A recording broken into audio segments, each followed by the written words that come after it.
My stay in Guwahati after 16 long years has been an eye-opener. I fell in love with the city again.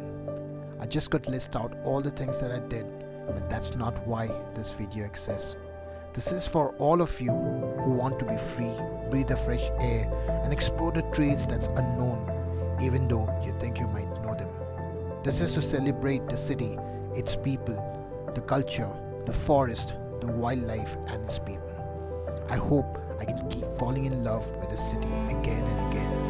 Yes, it's not perfect, but I know there is some character to this imperfection. Yeah, just been in this new place and it's pretty nice.